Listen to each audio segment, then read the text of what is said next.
Good morning, dear student. I welcome you on YouTube channel of Mayur School, Badmer. In last class, upon 9th English medium में subject science जो अपन पढ़ रहे थे उसमें अपन ने chapter number जो 5 है the fundamental unit of life, वो उसकी 2 क्लास अपन ने ले चुके थे। आज जो है उसका 3rd क्लास है। इन लास्ट क्लास अपन जो टॉपिक डिस्कस कर रहे थे प्लाज्मा मेम्ब्रेन और सेल मेम्ब्रेन, उसके अपन फंक्शन डिस्कस कर रहे थे। आज अपन डिटेल के अंदर उसके फंक्शन डिटेल करते हैं। तो आज का अपना जो टॉपिक क्या रहेगा, फंक्शंस ऑफ प्लाज्मा मेम्ब्रेन। क्या रहेगा? Functions of plasma membrane. ध्यान से समझना, यहाँ से कई सारे कॉन्सेप्ट आपके डेवलप होंगे, इसलिए ये मैंने एक अलग वीडियो रखा है इसका कि फंक्शंस ऑफ प्लाज्मा मेम्ब्रेन में क्या है। देखना, एज वी नो दैट जो प्लाज्मा मेम्ब्रेन का बेसिक जो फंक्शन है, वो प्लाज्मा मेम्ब्रेन का बेसिक फंक्शन क्या होता है? It regulate the transportation of material between cell and environment. मतलब क्या है, मेन फंक्शन क्या है? Regulate the transportation of material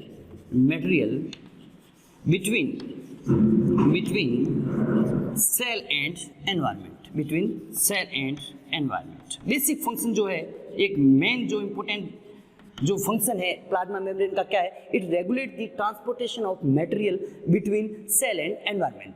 कि मतलब अपन ने पहले भी कहा था कि plasma membrane is a selective permeable membrane और we can say it is a semi permeable membrane. It regulate कि कौन सा मटेरियल सेल के अंदर एंटर करेगा और कौन सा मटेरियल जो है सेल से बाहर जाएगा। अपन ने कहा था जितने भी गैसेस जो है, जितने भी गैस है, उसका जो ट्रांसपोर्टेशन होता है इट अकर्स वाया डिफ्यूजन। और जितने भी other material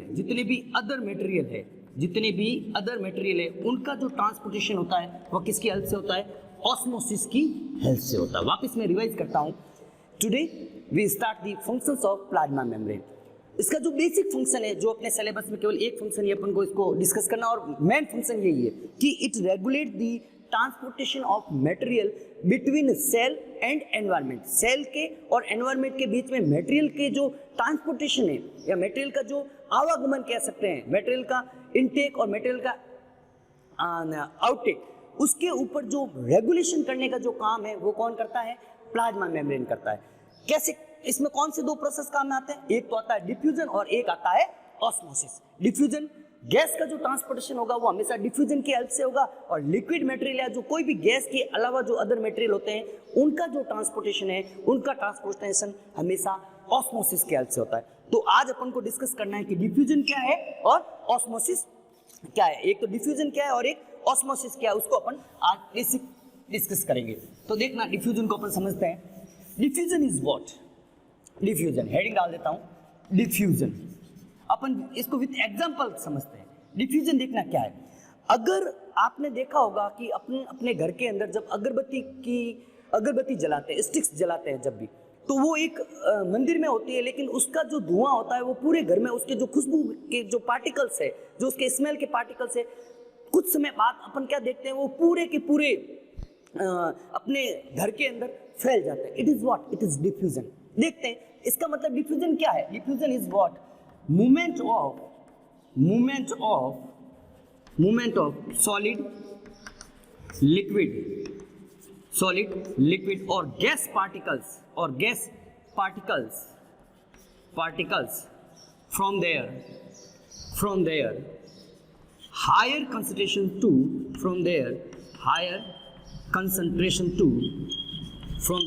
higher concentration to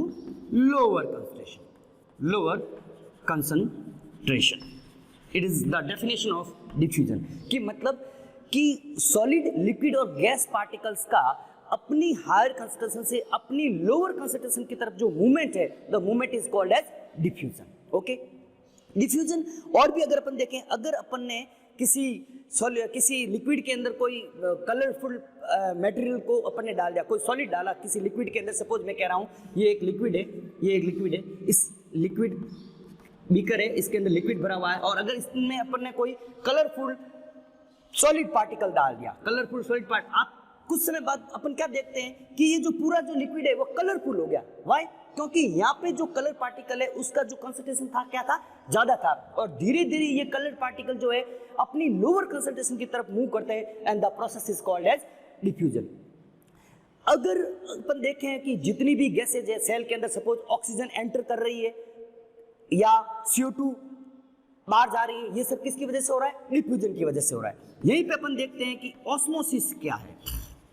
osmosis diffusion ही है, बट ये हमेशा किसका होता है, लिक्विड पार्टिकल्स का होता है। मैं डेफिनेशन लिख लेता हूं पहले, movement of liquid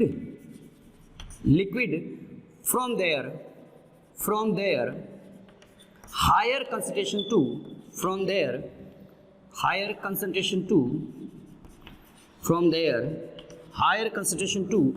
lower concentration through semi-permeable membrane.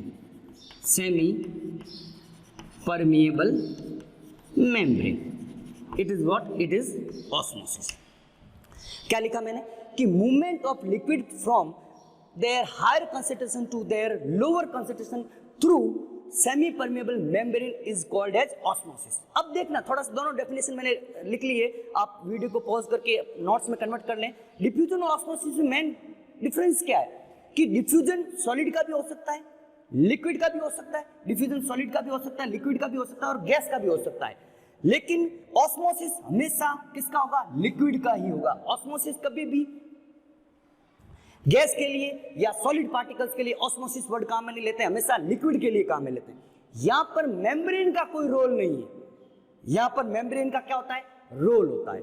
Osmosis की अगर बात करें, जैसे एक प्लांट है, प्लांट की रूट्स है, रूट जो क्या करती है, सोइल से वाटर को एब्जॉर्ब करती है, तो वाटर को जो एब्जॉर्प्शन है इट इज द किसकी वजह से होगा, ऑस्मोसिस की वजह से होगा।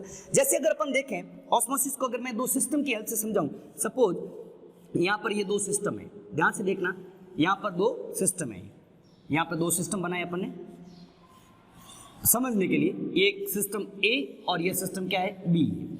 यहां पर मैंने लिक्विड ले, यहां पे मैंने वाटर ले लिया, सपोज मैं कह रहा हूं वाटर यहां पर कितना है, 1 लीटर वाटर, 1 लीटर वाटर है, और यहां पर वाटर मैंने कितना डाला, यहां पे वाटर डाल दिया हाफ लीटर, कितना डाल दिया, हाफ लीटर। यहां मैंने शुगर डाल दी 1 kg, और यहां मैंने शुगर डाल दी, यहां मैंने जो शुगर डाल दी हाफ kg। ध्यान से देखना, मैंने यहाँ पे दो सिस्टम बनाए हैं, एक सिस्टम ए है, एक सिस्टम बी है, which are interconnected to each other.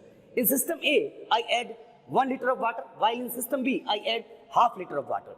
In system A, I add half kilogram of sugar, while in system B, I add 1 kilogram of sugar. तो देखते हैं कि शुगर का मूवमेंट कहां से कहां होगा और लिक्विड या जो वाटर जो है उसका मूवमेंट कहां से कहां होगा। अपन ने क्या कहा, कोई भी मॉलिक्यूल एक नेचुरल फिनोमेना है, अगर उसके ऊपर प्रेशर नहीं लगाया जाए, कोई भी मॉलिक्यूल हमेशा अपनी हायर कंसंट्रेशन से अपनी लोअर कंसंट्रेशन की तरफ मूव करता है। It is a natural phenomena. अगर प्रेशर को अप्लाई नहीं किया जाए, क्या कहा मैंने, if we do not apply the pressure, always a molecule will travel from their higher concentration to their lower concentration. तो यहाँ पे देखते हैं कि वाटर की कंसंट्रेशन देखना कहाँ ज्यादा है। अपन देखें कि वाटर की कंसंट्रेशन जो है यहाँ पर ज्यादा है, यहाँ पे वाटर 1 लीटर है और यहाँ पर वाटर हाफ लीटर है, तो वाटर का जो मूवमेंट होगा वो कहाँ से कहाँ होगा, A to B होगा। वाटर का अगर मूवमेंट देखें अपन A to B होगा, क्योंकि जो पे वाटर की कंसंट्रेशन जहाँ पे ज्यादा है तो वाटर हमेशा अपनी हायर कंसंट्रेशन से अपनी लोअर कंसंट्रेशन की तरफ मूव करेगा। अगर अपन देखें कि शुगर का मूवमेंट कैसे होगा, शुगर भी वैसे ही चलेगा कि अपनी हायर कंसंट्रेशन से अपने लोअर कंसंट्रेशन की तरफ भी शुगर क्या करेगा, मूव करेगा। शुगर के जो पार्टिकल्स है वो मूव करेंगे। तो शुगर यहाँ पे देखना, शुगर यहाँ पे कितना है 1 किलोग्राम और यहाँ पे कितना है हाफ किलोग्राम। तो जो शुगर का मूवमेंट होगा वो कहां से कहां होगा, B to A होगा। शुगर का जो मूवमेंट होगा वो कहां से कहां होगा, B to A होगा।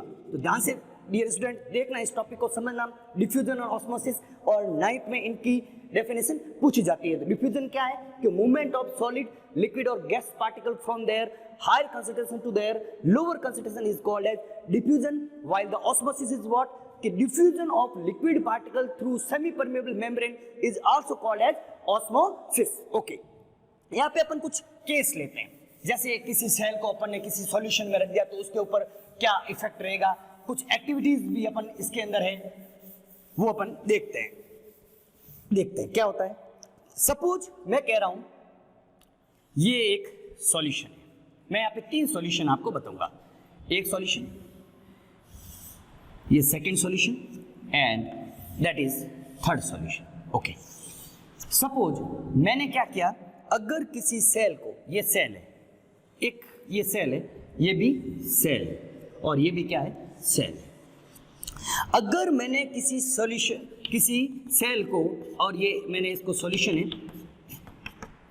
ध्यान से आप लोग लिखना इसको, समझते हैं इस केस को, 3 केस ले रहा हूं मैं यहाँ पे, आपके टेक्स्ट बुक में भी इन केसेस को लिखा हुआ है एनसीईआरटी टेक्स्ट बुक में, तो इसलिए अपन इस केस को आराम से, तीनों केसेस को आराम से समझने की कोशिश कर रहे हैं। देखो सपोज मैं कह रहा हूं यह है हाइपरटोनिक सॉल्यूशन, ये क्या है, हाइपरटोनिक सॉल्यूशन, ये है हाइपरटोनिक सॉल्यूशन, ये है हाइपोटोनिक सॉल्यूशन, ओके, और ये है आइसोटोनिक सॉल्यूशन। मैंने यहाँ पे 3 सॉल्यूशन लिए अलग अलग, एक लिया है हाइपरटोनिक सॉल्यूशन, एक लिया हाइपोटोनिक सॉल्यूशन और एक लिया आइसोटोनिक सॉल्यूशन। अगर कोई भी सेल हाइपरटोनिक सॉल्यूशन में रखी है तो ये मान के चलना सेल के अंदर जो है वह हाइपोटोनिक एनवायरनमेंट रहेगा। ये दोनों एक दूसरे के एंटागोनिस्टिक वर्ड है। अगर मैंने किसी सेल को हाइपरटोनिक सॉल्यूशन में रखा है तो 101% सेल का जो इनर मटेरियल होगा वो कैसा होगा, हाइपोटोनिक होगा। यहाँ पे अगर मैंने किसी सेल को हाइपोटोनिक में रखा है तो सेल का जो इनर मटेरियल होगा वो कैसा होगा, हाइपरटोनिक। देख लेना मैंने क्या कहा, अगर किसी सेल को हाइपरटोनिक में रखा तो सेल का इनर मटेरियल कैसा हो जाएगा, हाइपोटोनिक। अगर किसी सेल को हाइपोटोनिक में रखा तो सेल का इनर मटेरियल कैसा हो जाएगा, हाइपरटोनिक। अगर किसी सेल को आइसोटोनिक सॉल्यूशन में रखा तो सेल का जो इनर मटेरियल कैसा रहेगा, आइसोटोनिक रहेगा। अब अगर अपन देखते हैं यहाँ पर ऑस्मोसिस की बात करेंगे, ऑस्मोसिस कितने टाइप का होता है। ऑस्मोसिस बेसिकली 2 तरह का होता है, एक होता है एक्सोऑस्मोसिस, एक होता है एंडोऑस्मोसिस। एक्सोऑस्मोसिस का मतलब क्या है, intake of water inside the cell is called as exosmosis, और अगर वाटर बाहर निकलता है सेल से the process is called as exosmosis. Intake तो एंडो है और आउट अगर बाहर निकलता है वो है एक्सोऑस्मोसिस। समझते हैं आराम से। अगर हाइपरटोनिक सॉल्यूशन की मतलब क्या है, हाइपोटोनिक और हाइपोटोनिक सॉल्यूशन का क्या मतलब है कि इसके अंदर जो वाटर का अमाउंट है, वाटर का जो अमाउंट है, वाटर का अमाउंट जो है वो क्या है, मोर है। हाइपरटोनिक का मतलब क्या है, इसका जो वाटर का जो अमाउंट है, वाटर का जो अमाउंट है वो कैसा है, लेस है। ध्यान से देखना, मैंने कहा अगर किसी सेल को, मैंने यहाँ पे 3 केस लिए हैं ऑस्मोसिस को समझाने के लिए। अगर मैंने यहाँ पे 3 सॉल्यूशन है, तीनों अलग अलग टाइप के सॉल्यूशन है, 3 अलग अलग सेल लिए मैंने। एक सेल को मैंने हाइपरटोनिक सॉल्यूशन में रखा, अगर सेल को हाइपरटोनिक में रखा तो सेल का जो इनर मटेरियल होगा वो कैसा हो जाएगा, हाइपोटोनिक। दूसरी सेल को मैंने हाइपोटोनिक में रखा, अगर हाइपोटोनिक में रखा तो सेल का इनर मटेरियल कैसा हो जाएगा, हाइपरटोनिक हो जाएगा। अगर मैंने सेल को आइसोटोनिक में रखा तो सेल का जो इनर मटेरियल कैसा रहेगा, आइसोटोनिक रहेगा।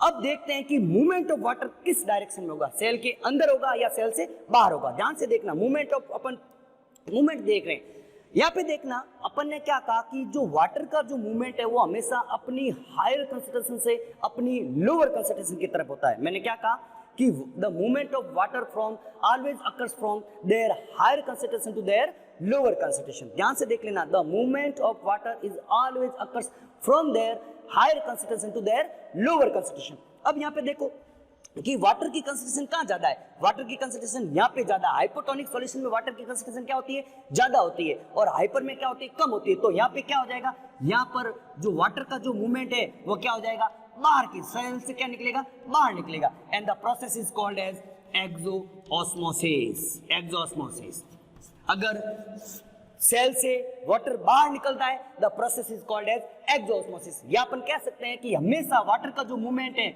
वो हाइपोटोनिक सॉल्यूशन से हमेशा हाइपरटोनिक सॉल्यूशन की तरफ होगा।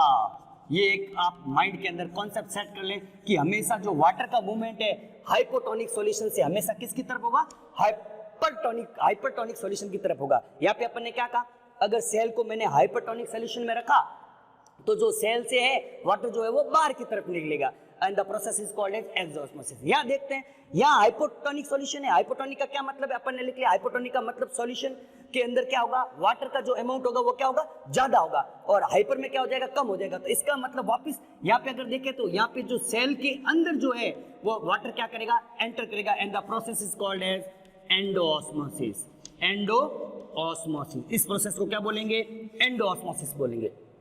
यहां देखते हैं आइसोटोनिक सॉल्यूशन क्या होते हैं। आइसोटोनिक सॉल्यूशन का मतलब होता है सॉल्यूशन जिनके अंदर वाटर का जो कंसंट्रेशन है, दो सॉल्यूशन दोनों वाटर का कंसंट्रेशन जो है वो सिमिलर है। यहाँ पे किसी भी टाइप का डिफ्यूजन या किसी भी तरह का ऑस्मोसिस, सॉरी डिफ्यूजन नहीं, ऑस्मोसिस, किसी भी तरह का ऑस्मोसिस देखने को नहीं मिलेगा। तो दोस्तों ये एक आज अपन ने डिफ्यूजन और ऑस्मोसिस के बारे में पढ़ा।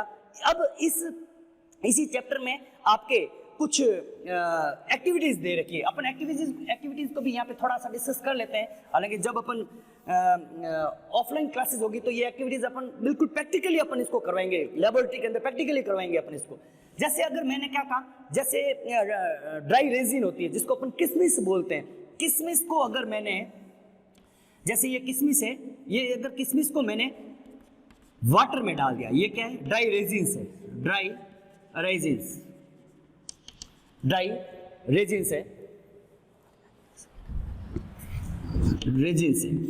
रेजिन्स को मैंने क्या कहा, वाटर में डाल दिया।